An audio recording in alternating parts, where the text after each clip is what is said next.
but after I left, one of my siblings stayed the night in that room and came out the next morning to tell my parents that they'd had a nightmare about me crawling out of the closet on all fours with my eyes bleeding. I gotta go potty.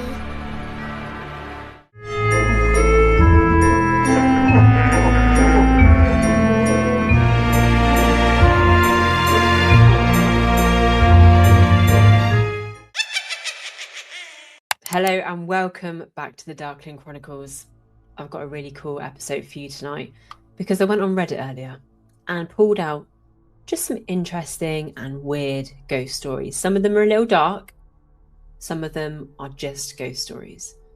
But I thought you were going to enjoy them, so why not just do a creepy, eerie, intense episode where we play a bit of music, we just enjoy the stories for what they are, you know? Now, before I start, we've had some amazing new growth on this channel. And what is fascinating for me to see is that there are more listeners than there are people following. And there's still quite a lot of people following. So thank you if you're new here. If you're not already, please go hit the follow button because it really helps out my page. And as usual, if you have a weird, unexplainable ghost story, just a story that you can't explain, a premonition, something maybe a bit darker, like demonic, or something creepy that's happened to you, or someone that you know with their permission to share it with me, obviously, please email me or just comment wherever I am. You can message me on Instagram, TikTok, or you can email me the darklingchronicles25@gmail.com. I would love to hear from you. Now, that email address, so you know, is all lowercase. Let's get straight into it with these ghost stories. Now, this one is from someone on Reddit called Dr. Aftershave, which is just a brilliant name. Sometimes I do pick them because the names are so good, you know? And they only uploaded this 20 hours ago, so we've got it fresh from the press. Now, obviously on Reddit, it's a bit hard to tell if people are male or female or how they identify. So this, I assume, is a man. And he says, I'm open to all things paranormal, if not an outright believer in most of them. But I'm also a skeptic who doesn't believe anything blindly. I've had several mild occurrences over the years, which I usually can explain away as something rational. But this is the weirdest and most recent, and I can't explain this one away. Several months ago, I had an overnight visit with a friend, and to his house I wore an old jacket that was my deceased father's jacket. It is an important garment to me, and wearing it makes me feel really close to my dad. When I arrived at said friend's house, I hung this jacket on a hook by the door. However, when I went to leave the next day, this jacket was nowhere to be found, even after looking everywhere. The house wasn't very big, and there's nowhere this jacket could have been misplaced or fallen behind. My friend said he continued to search for this jacket to no avail. But there's more, and it's weirder. I often forget this part when I'm recalling this experience. I got up to use the bathroom in the middle of the night, and while I was standing there, I heard from the other side of the wall some muffled footsteps, like someone walking on stairs or down a hall. I also heard a muffled conversation, or some kind of quiet talking I couldn't quite make out. I instinctually assumed I was hearing occupants of a neighbouring apartment. But then I realised my friend lives alone in a single family home with no attached neighbours. The part of the house I was hearing the sounds from was not an area where people could have been. It was in the middle of the night, and my friend was asleep in his room down the hall. What happened to his jacket? What on earth happened to his jacket? Was it his dad being like, don't approve of this, friend, I'm going to hide this jacket, teach you a lesson? It could be, you know. Some spirits, they're a bit spicy, a bit sassy. Let me know what you think in the comments. Do we think that his mate just nipped downstairs in the middle of the night and stole this jacket? For someone who is like skeptical as well, or partly skeptical, and likes to debunk things, I don't think this person would have written this just to write it. It must be something that has baffled him and confused him to this day. Again, you might have lost something, or you might have had something similar happen like this. let me know. Let me know in the comments. Now, let's go on to the next story. This is a wholesome ghost story, and it's by, this is hilarious. I read this earlier. Karma Be Bitchin'. What a great name for Reddit. I mean, some people just think of the best names. This was one of my favorite ones that I read, actually. So I think this is a girl who wrote this, and she said, so when I was in college many, many years ago, I used to go for runs really late at night / early in the morning when I would get off work.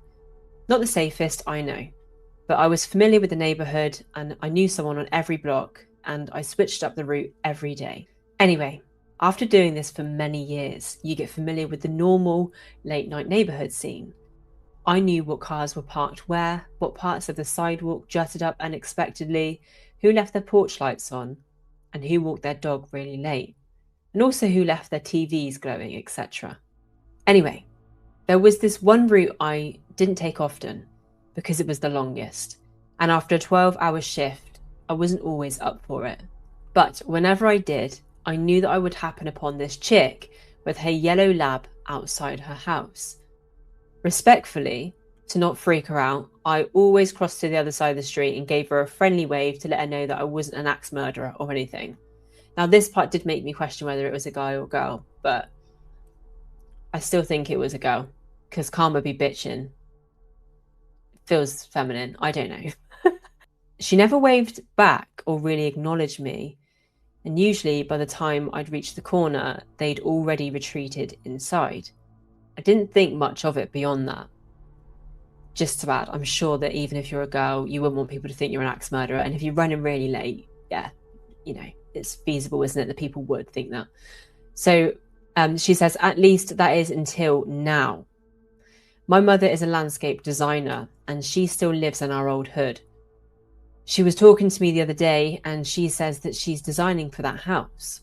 I know it's that house because it's really cute and it's directly across the street from the car park / creek. So naturally, I asked about the girl that lived there because I always assumed she was a nurse because she was always wearing scrubs when she walked her dog, and my mum said she didn't know. But the people were really elderly, so she figured maybe I was referring to the previous owner.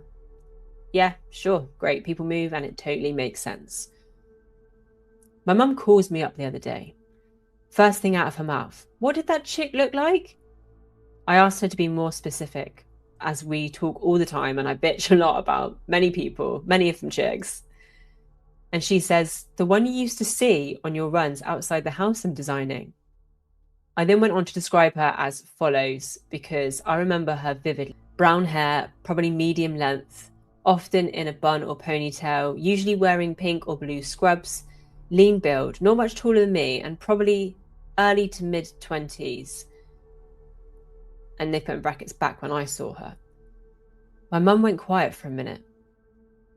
Then she said, so this couple I'm designing for, they're in their 80s and they had a daughter that was a nurse who passed away in a car accident on her way home from work when she was 25. My heart dropped out my asshole. My mum continued, that was in 1999. Her name was Megan, and she had a yellow lab named Simon that she walked every night when she got home from her late shift at the hospital. To clarify, in case you're experiencing some confusion, I was a wee lass in the 1990s, and these runs I was taking spanned from like 2009 to 2013. Oh, but wait, there's more. My mum said that the lady told her that she used to leave the porch light on so her daughter could see her way up to the house easier when she got home from work. Then when Megan got home, she would take Simon out, and when she was done, she would shut the light off to signify to her parents in the morning that she had gotten home safely. The dog had been taken out and that she was asleep upstairs. She told my mum that for a short while after her daughter's death, she would turn the light on out of habit, and she said she would come out in the morning and the light would be off. She said that her husband convinced her that her mind was playing tricks on her. Typical man. Sorry, no offense, man. And she never actually turned the light on to begin with. But she said that she always felt like that was her daughter's way of telling her that she was still there with them. Anyway, she thanked my mum and told her to pass along her thanks to me. And my mum and I had a really solid sob session. And now we're trying to settle on a good way to communicate with each other from beyond because we feel that a full body apparition is a tall order in the afterlife. I mean, you've got to make your pacts while you're alive. Just let someone know how you're going to do it, how you're going to let them know that you're all right and you're still there, you know? Um, when my friend Lynn passed away, she was only in her 40s and I used to work with her and she was just the most loveliest human being, just a ray of sunshine. We were really into ghosts and we'd always talk about ghosts. Obviously, I've started a page now, so you guys know how much I love it. She'd had cancer years ago and she was in remission. And when we had this conversation, she was okay. And she was like, well, if I die before you, Arbeck, because that's what she used to call me, Arbeck, well, I'll flash the lights or something. I'll flash the lights. And I was like, okay, yeah, that sounds really good. And you know what? She then got the cancer came in and it was in her bones and it was everywhere. And I still have the last message I sent to her on Facebook and it breaks my heart reading it because she was just such a bright light. She's so bright. And she didn't flash the lights for me. She did way more than that for me. The Alicia Keys song, This Girl Is on Fire, that is my song where I know that Lynn is around me. My mum got cancer after Lynn died. And sorry to go real deep on you guys, but I'd had my phone a little while, you know, my phone had never malfunctioned or anything. And I've never been a sad person really. I'm always quite consistently level unless, you know, heartbreak or something's come up. But like, I remember feeling really, really low to the point where I just didn't want to go to work. I didn't know what to do. My sister had just had her first child. So she was, you know, quite rightly looking after him and trying to adapt to motherhood. And I moved back home to look after my mum. So I was only 24, I think. So I didn't really know what I was doing. And I just felt really low, really sad. And it's not my friend's fault, but it's just, you know, when people are going through that kind of stuff, you don't know what to say to them. So sometimes you don't reach out to them at all. And I just don't think anyone really knew what to say to me or how to address the situation. And I totally understand that. I wouldn't hold any grudges against anyone for that. So I felt really lonely and isolated. And this one night, my phone just started playing This Girl Is on Fire and I had no app open. I hadn't touched my phone. There was nothing open. There was no music. There was nothing open on my phone for it to warrant playing at all. And I just instinctively knew that it was Lynn. It was like I didn't even have to question it. I just knew it was her. I did this meditation once at the circle group that I was at, and I was sat on this rock in this meditation and the person leading the meditation said, right, you can hear footsteps now walking up to you to your left. And in this meditation, by the way, I was sat on this rock overlooking this cliff edge that was actually quite close to the beach. So the beach wasn't really far away, but it was this beautiful sandy beach with just the most incredible orange sky. Like at sunset, it was stunning. I'm quite a visual person, so my meditations are quite crazy. And this was when I was 26. This is years ago. It's over 10 years ago. And they said, yeah, so you're going to hear footsteps walking up to you now, and someone's going to sit next to you. And now I'd like you to turn to your left and see who this person is. And in my dream, in my meditation, it was Lynn. And I just remember feeling it. I can feel it now, just like this. Oh my God. Because she was so radiant and so beautiful. And I just sighed and I was just like, wow, like, you're here. And she said, it's stunning here, isn't it, Beck? And I was like, yeah, it really is. And it was almost like she was showing me that she was okay. And I know that some people might not believe that, but it's a really personal experience. And if you've never been open to spiritual stuff or you've never even tried to understand it, I don't think you'd ever experience it on that level. It was just so beautiful. But now in the car, when I feel things are really working out for me at the moment, and just in general anyway, I just have a positive outlook on life. But if I ever doubt myself and I'm in the car and I'm driving, sometimes I'll put the station on and This Girl Is on Fire will be on, and I just know that I'm going to be all right. I think getting signs is a really beautiful thing.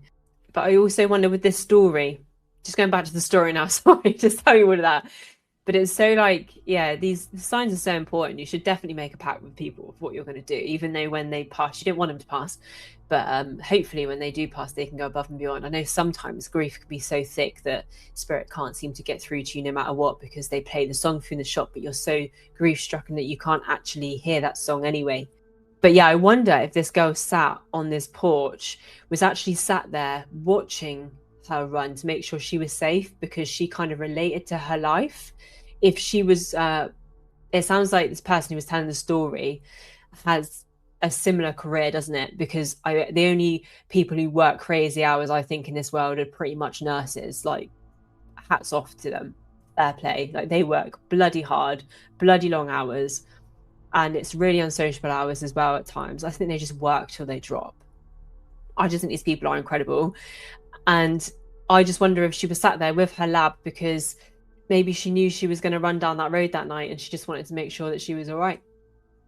And also, probably because she knew that at some point her mum was going to be doing the landscaping for her parents, and actually she can relay this message. It doesn't matter any time, like the time over there, because time doesn't really make a difference. It's only here that time matters. It doesn't really matter in the spiritual world, but that's my belief anyway. Anyway, that's my 2 pence on that story. Now, this one was pretty cool, and it's called Was My Single Rider Friend Real? And it's by Val TNP. And they say, hello, everyone. I'm 33, female, and my husband is 37, male. And we went to Epic Universe back in 2025 in November for our wedding anniversary. The new park has insane attention to detail and so many amazing rides. And one of those rides was the Monster Unchained Dracula's Revenge. And they put in brackets, sorry if I've got the name wrong. This ride has such small lines. Like, at one point we were on it 3 or 4 times in a row, and it only took 5 minutes each. My husband, by the way, had a knee scooter because he had an ankle injury and got surgery after it. His injury happened back in July, and he was still using this knee scooter because he could rest every now and then. Anyway, back to the story. So as we're walking down the hallways to get to the center part of where we go into the car floating vehicle box, out of nowhere, this perky mid-20s girl showed up behind us by herself. My husband is more of an introvert, so I made some light conversation and I asked her if it was her first time in the ride, and she said, "Oh no, I don't know which time this is. It's just my favourite." I agreed it was fun. I think the ride is my top 5. We sit on the ride, all 3 of us. And she's put, I think the ride has 4 seats. And I get excited and ask her, "Are you ready?" in a fun tone. She was sitting right next to me with my husband on the other side, but she didn't reply. I figured she didn't hear me. We did the ride and then got back to the centre of it again to get off the ride. I saw her come out of the vehicle and I said, "It was nice to meet you." And she said, "Yeah, you were really friendly." My husband then needed some help getting his scooter, so I turned back to wish her a good rest of her trip, but she was gone. Not down the hallway, just gone. This was a long hallway. Even if she sprinted, I would have seen her because my head kept turning in between her and my husband, and there was only a few seconds between each head turn. I asked my husband where she'd gone, and he just said she'd probably already left and gave me one of our backpacks to help him get back on the scooter. We went all day and didn't see her again. I've been in denial, but was she actually there? That's a bloody good one, isn't it? The most simplest explanation sometimes is the one that makes sense, and sometimes when you're trying to over-explain it, those explanations get wildly out of hand and they just are beyond comprehension. They just don't make sense. They make less sense than the simple answer. And if there was a very, very long hallway and she couldn't even sprint out of it to get out of her sight in that split second where she turned her head, we've got to take that as a little bit weird, haven't we? And I just don't understand how, like, no offense, guys. I know I have a few male listeners and I'm grateful that you're here because I know that you're open-minded, and I'm not talking about you. You know I'm not. But men gaslight the hell out of women about ghosts, don't they? My goodness. Like, I think women are very intuitive. We're very emotional. We're very spiritual beings. We've got beautiful energy. And I think men do too. Men have a beautiful masculine energy. And when it's like handled in the right way, I think it's just, it's amazing. But some men are just so closed and ignorant that they cannot see past their own reality. And everything is nonsense but what they believe. And those are the kinds of men that I just cannot stand. Because I think you don't have to agree with someone else, but you also don't have to shove your opinion down their throat and make them feel like they're the crazy ones. I'm not saying that a husband is an asshole, by the way. I'm just saying, like, to actually see this woman yourself, and you're probably looking back and forth too, because you're watching what your wife's doing while she's passing you things and stuff, and you're aware that she's talking to someone. For this girl just to disappear, like, you've got logic too. Like, surely you can understand or just have a conversation. Like, yeah, darling, actually, I didn't see her either. Like, I didn't see her go. How would she get out of here? Like, it's just automatically shut down, and it just pisses me off. So I just want you guys to know that, really. Just want a little vex about that. I've got more stories for you. I know we're absolutely buzzing about this, aren't we? I've got so many stories. Okay, I think I've got two more. Yeah, I've got two more stories for you. So this one's called Little Girl Ghost in My Sister's House. So this person's called No Student 6544 on Reddit. This happened 20 years ago, but I still think about it. My sister had had her daughter via C-section and was recovering. I was staying with her and her husband to help out. One of the things I would do is have the baby sleep in her bassinet in the guest room with me. And when she woke up, I would take her into my sister to feed and then put her back to bed after. What an amazing sister. I was pretty tired from being up and down all night. I'd just come back into the guest room and put the baby down. I got into bed and went to turn the bedside lamp off. And there was a little girl standing in a dress with pigtails. She leaned over me until her face was inches from mine and said, "Will someone tell me what's going on in this house?" I was terrified. I squeezed my eyes closed and was thinking, "Go away, go away, go away." And when I opened them, she was gone. In the morning, I chalked it up to being overtired and a bad dream. And about 5 years later, the guest room I was sleeping in is now my niece's bedroom. And she woke up crying one night, and my brother-in-law went in to check on her, and she said to him, "The little girl hit me." It gave me chills when he told me that. It's definitely my most up close and personal experience with a ghost. Ugh. Little kid ghosts shouldn't be allowed. They should be banned from the spirit realm. Just don't, there's no ghosts are allowed here that are children. It's not okay. In any shape or form. It's not okay. By the way, if you're watching this video, I'm sorry that I'm getting darker and darker and look redder and redder. I don't know why I look so red, but the light is fading. We're heading into deep evening now, and that's why I wanted to do this. And I should probably just turn the light on, shouldn't I, actually? Sorry, guys. I was getting darker and darker, and now obviously you can actually see my face. So I probably should have done that sooner, but I was enjoying reading these ghost stories, and sometimes the light fading into the background can add to the eeriness, Now, this next story is the one we're going to end on, and it's creepy. Really creepy. And this person's called Some No-Name Alien, which is a brilliant name for Reddit, I think. And they've said, "I've always had strange things happen since I was a kid.